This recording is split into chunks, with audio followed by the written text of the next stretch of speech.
Bonjour à vous toutes et à vous tous, bienvenue pour le troisième épisode de la série Stéréotypes.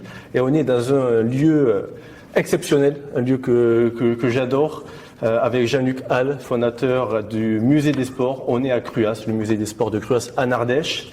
Bonjour Jean-Luc. Bonjour Yann. Et comme je l'ai dit, c'est vraiment un lieu exceptionnel. On aura l'occasion de faire un petit peu la visite, mais c'est surtout pour vous donner envie de venir découvrir ce musée. Alors, j'ai souhaité te rencontrer parce que on est en année olympique. On le cache à personne. On est sur une année olympique et on s'interroge sur la place du sport dans la société, notamment dans la culture. La culture sportive peut-elle être incluse dans la culture générale? Je dis ça parce que il y a peu de temps, on a entendu Teddy Riner, Florent Manoudou nous dire que la France n'était pas une nation sportive. Alors, Jean-Luc, c'est la première question, une question peut-être piège, mais je ne pense pas, parce que je sais que tu as beaucoup de connaissances dans ce milieu. Est-ce que la France est réellement une nation sportive? Alors la France, on peut la voir de différentes façons. Comment essayer d'analyser si la France est une nation sportive par rapport à des résultats où on peut remonter dans le temps. Effectivement, on a eu de très très beaux résultats, que ce soit au niveau olympique, que ce soit mondial. Maintenant, si on va plus loin, est-ce qu'on fait assez pour le sport par rapport à autre chose? Écoute, moi je suis dans le milieu du sport et on a toujours envie et le besoin d'avoir un peu plus. Alors, est-ce que Teddy Riner voulait dire ce genre de choses? Je sais pas, mais enfin on peut pas quand même cracher dans la soupe en disant que la France n'est pas une nation sportive. Donc moi c'est mon point de vue. Maintenant est-ce qu'il a poussé le bouchon pour qu'on puisse avoir beaucoup plus d'aide, que ce soit dans différents comités, différentes fédérations? Est-ce qu'il y a des sportives qui partent de France parce qu'en France ils obtiennent pas ce qu'ils veulent? Est-ce qu'il y a assez d'aide pour les sportifs de haut niveau quand on leur demande d'avoir des médailles? Et il faut savoir que dans certaines disciplines, je vais prendre la mienne, la discipline de la lutte. Les gars, ils vont travailler, hein, ils font pas que la lutte. Hein. Donc c'est des gars qui travaillent et qui, à côté de ça, sont en équipe de France et on leur demande d'avoir des médailles. Alors, tout le monde n'est pas logé à la même enseigne. Alors, je pose cette question, et c'est la première question que je pose, parce que j'ai souhaité lier dans le sujet des stéréotypes, car, en tout cas, moi, dans mon milieu, j'ai parfois une mauvaise réception de l'objet sportif. C'est-à-dire que le milieu intellectuel, parfois, méprise l'objet sportif. Et même au sein de l'université, parfois on écarte un petit peu le sport comme un sujet qui n'est pas noble. Donc c'est pour ça que je me pose la question sur la réception. On voit par exemple que sur Paris, assez peu de personnes, finalement, je crois 37% sur un dernier chiffre, montrent qu'ils attendent avec impatience les Jeux Olympiques. Donc finalement, Jean-Luc, mais quelle idée d'avoir créé ce musée des sports si peu de monde attendent les Jeux Olympiques comme cette année, alors que c'est la première fois qu'on va voir les Jeux d'été en France depuis un siècle. Eh oui, depuis 1924, effectivement. Alors qu'est-ce qui t'a poussé à créer donc moi, quand j'ai arrêté ma carrière de sportif, donc de haut niveau en lutte, j'ai voulu rester dans le monde du sport. Donc j'ai pas eu cette facilité au niveau scolaire de pouvoir poursuivre et d'en faire une profession, c'est-à-dire prof de PS ou autre. Donc j'ai toujours été un petit au coin de ma tête, j'ai toujours eu une petite frustration, je veux dire. J'ai toujours été dans le milieu du sport, j'ai toujours eu envie de faire du sport. J'ai eu un instituteur, donc à Cruas, bien sûr, qui était disco-ball, qui était en équipe de France, donc d'athlétisme, bien sûr. Et donc voilà, je le badais, c'était mon prof, je le badais. Et donc on a son disque qui est derrière, justement, avec son maillot. Donc voilà, j'ai eu cette petite frustration qui m'a toujours gardé, que j'ai toujours gardé. Donc par la suite, eh bien, j'ai commencé à faire de la lutte. Et puis j'y suis resté jusqu'à maintenant, j'y suis toujours. Donc voilà. Alors à côté de ça, j'ai été bien sûr dirigeant. Je suis rentré au comité olympique de l'Ardèche, donc il y avait quelque chose de fort derrière tout ça. En tant que dirigeant, en tant qu'entraîneur, où j'essaie de faire passer ce qu'on m'a donné, ma passion. Et puis donc voilà. Et en 87, cette idée m'a traversé l'esprit de créer un musée des sports, parce que j'avais différents contacts avec des grands sportifs. J'ai commencé à leur demander s'ils pouvaient me donner des objets. Quand j'ai vu qu'ils pouvaient me donner différents objets sur différentes disciplines sportives, je suis allé voir la mairie et je leur ai demandé si c'était possible de créer un musée des sports. C'était quand même gros, parce que de but en blanc, on leur demandait ça. Et donc la municipalité de cette époque-là m'a dit, écoute, il n'y a pas de problème, tu prends le 3e étage du centre Auclair, pas ici bien sûr, ça n'existait pas, le centre culturel qui se trouve au milieu du parc municipal de Cruas. Donc tu prends le 3e étage et voilà, et tu commences comme ça. Ils m'ont acheté des vitrines, j'ai commencé comme ça. Tous les plus grands sportifs, mais vraiment des grands sportifs, des champions olympiques, j'en ai eu des dizaines qui sont venus. Et l'apothéose, ça a été que la ministre des Sports est venue officiellement voir le musée. Donc voilà, ça a été quelque chose de fabuleux. J'avais 60 mètres carrés et c'était quelque chose de merveilleux. Et donc voilà, alors en 2015, quand ils ont fait ce nouveau bâtiment en plein cœur de ville, école de musique, médiathèque en bas, médiathèque plutôt en bas, école de musique au 1er étage et au 2e étage, musée des sports. Et c'est parti comme ça. Donc de 60 mètres carrés, je suis passé à 260 mètres carrés. Alors là, effectivement, j'ai pu mettre les objets que j'avais déjà, certains objets que j'avais déjà, que je ne pouvais pas mettre là-bas. Donc là, je me suis étalé totalement. Il faut savoir qu'ici, il y a plus de 1000 objets de présentés et j'en ai 1000 en réserve. Donc c'est énorme, c'est énorme. Alors bien sûr, en 2015, quand il y a eu l'inauguration de ce nouveau musée, avec tous les grands champions qui sont venus, le parrain était Nelson Montfort, donc une personnalité du monde sportif au niveau télévisuel. Donc voilà, c'est quelque chose qui marche très bien. J'aime beaucoup la symbolique d'avoir réuni quand même le musée avec médiathèque et école de musique. Moi, je me pose la question sur la place du sport dans la culture. Et là, au moins, on est sur un bâtiment qui partage à la fois bibliothèque, musique et sport.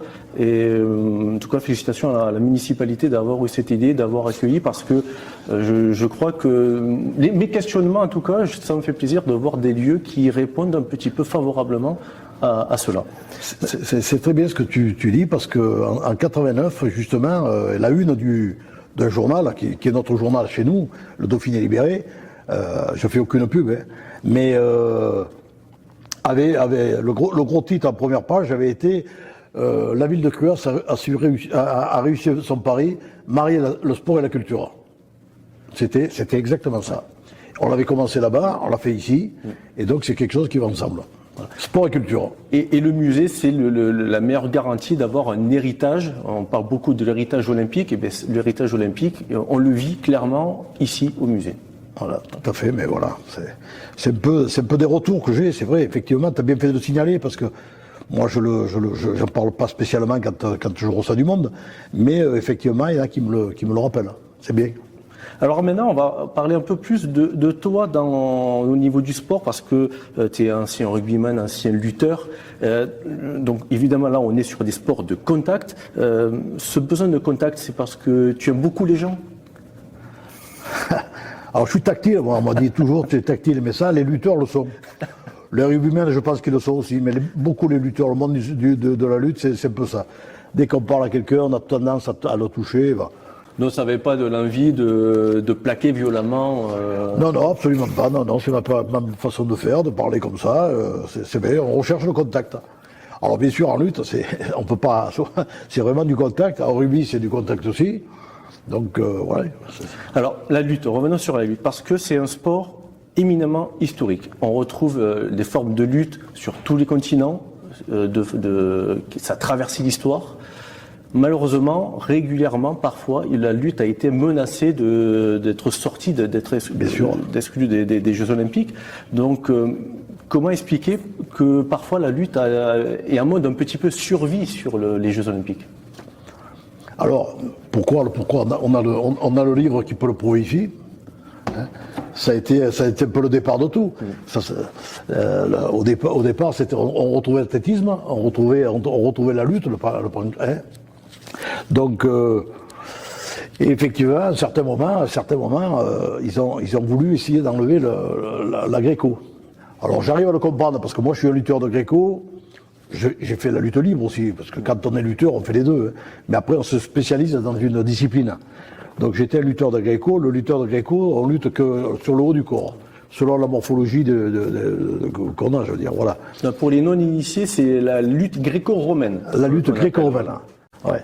Effectivement, lutte gréco-romaine, donc ça s'arrête à la ceinture. On n'a pas le droit d'aller faire un crochet de jambe, d'aller faire une descente de jambes.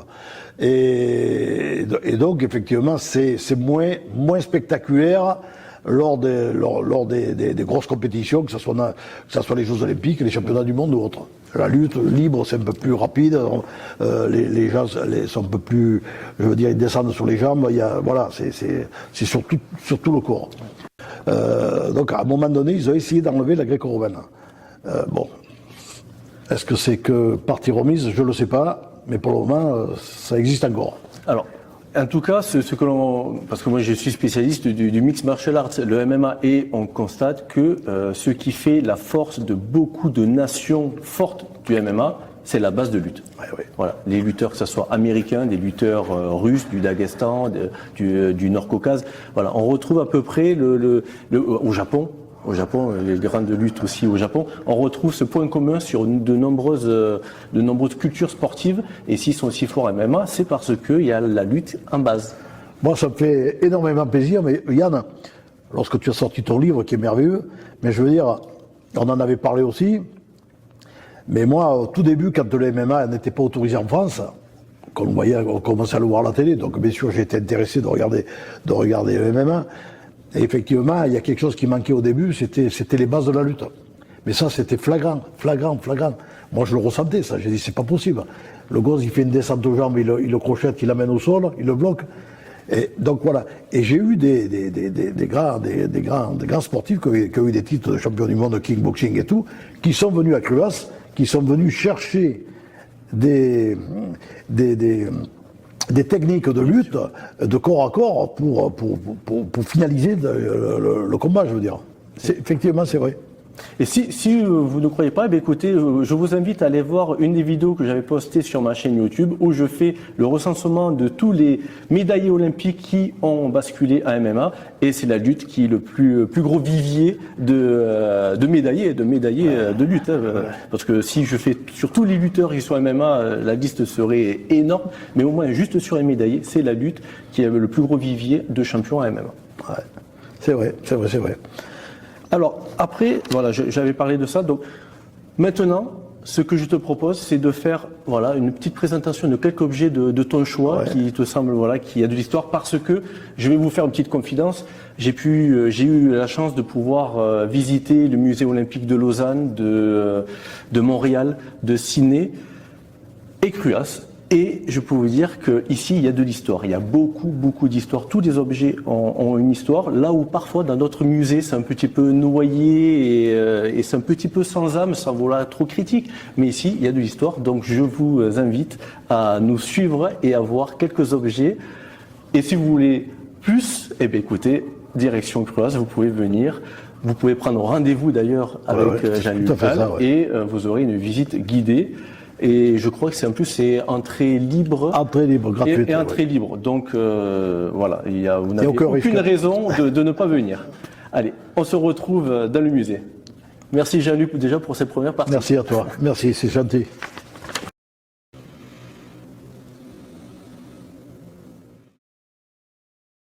Donc ce survêtement, il a été donné par le papa d'Alexis pour récolter des fonds pour la Covid. Et Et c'est Émeric Laporte qui l'a acheté, donc, cadeau. Et bien sûr, il n'a pas pris de survêtement. Alain l'a gardé. Et 2 jours après, il m'a appelé en me disant, écoute, le survêtement, il ne l'a pas gardé, mais enfin, je te l'envoie. Et il me l'a envoyé donc pour le musée des sports. Donc, voilà. Donc ça, c'est la prothèse de Jean-Baptiste Alès que nous voyons ici. C'est la prothèse qu'il avait en 2012. Jean-Baptiste Alès, malheureusement, était dans le génocide du Rwanda, donc où il a perdu ses parents. Il l'avait laissé pour mort, et donc il a été amputé d'une jambe. Et il a été pris par une famille française qui s'appelle Alès, bien sûr, qui est de Montélimar. Et donc voilà. Et puis par la suite, ça a été une athlète de haut niveau. Et cette prothèse m'a été offerte par Jean-Baptiste. Et elle a une belle histoire, parce que bon, déjà, elle a fait les Jeux Olympiques. C'est une chose, elle est au musée des Sports à Cruas. Et puis, c'est le Panthéon, elle va être exposée au Panthéon pendant les Jeux Olympiques de 2024.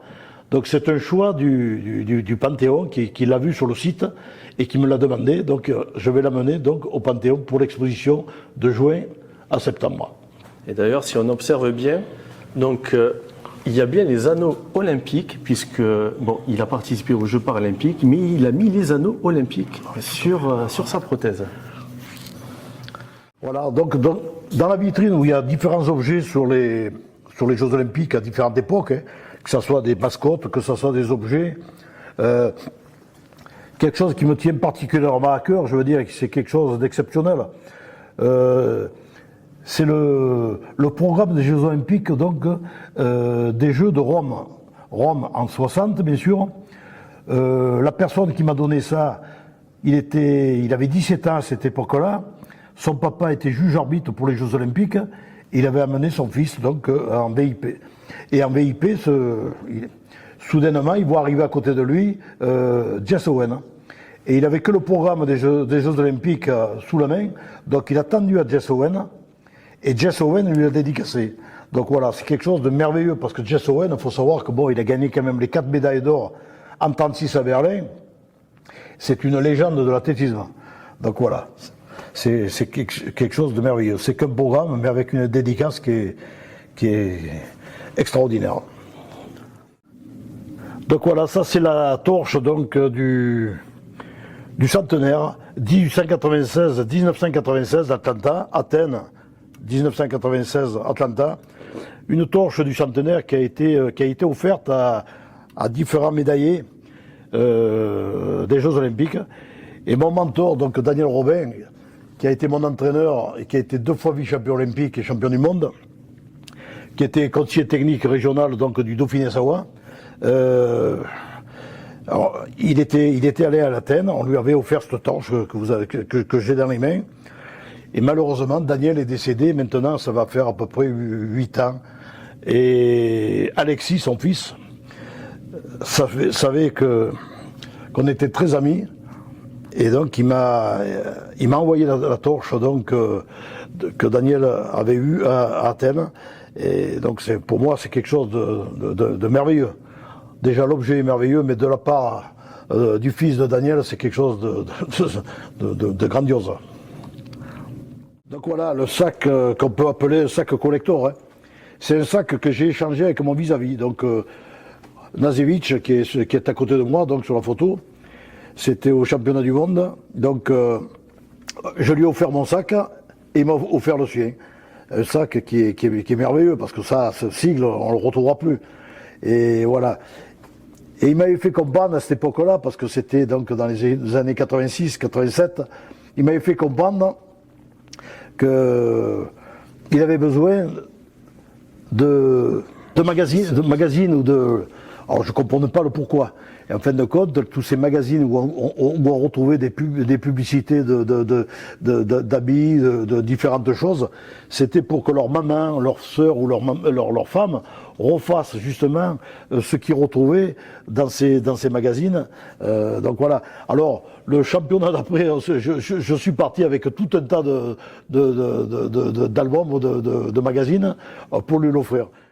Donc cette pierre qui est magnifique, bien sûr, on peut penser que que je l'ai récupéré dans un musée ou arraché sur un site. Mais non, c'est un ancien lutteur donc de Auvergnat qui était en équipe de France, qui a fait cette peinture sur une pierre. Il a trouvé la pierre, il a fait la peinture. D'ailleurs, on retrouve sa signature qui est sur le côté. Et il était un peu taquin et il avait mis ça dans son sac quand il est arrivé au vestiaire, donc pour essayer de chambrer un peu son entraîneur. Et il l'a fait dépasser la pierre, bien sûr, pour que son entraîneur réagisse. Son entraîneur a réagi directement, et lui, de suite, et très rapidement, il lui a dit « Mais tu as pris ça où? Tu as volé ça où ?» Alors donc il a laissé monter un peu l'histoire, et puis après, donc, quand il a vu que ça allait un peu trop loin, il lui a dit « Non, c'est moi qui l'ai peint, il n'y a aucun problème, je ne l'ai pas volé à personne. » Et donc il m'a fait cadeau, quand on s'est retrouvé en Auvergne pour un championnat de France, il m'a fait cadeau de cette merveilleuse pièce qui a tout à fait sa place donc au musée des sports à Creux.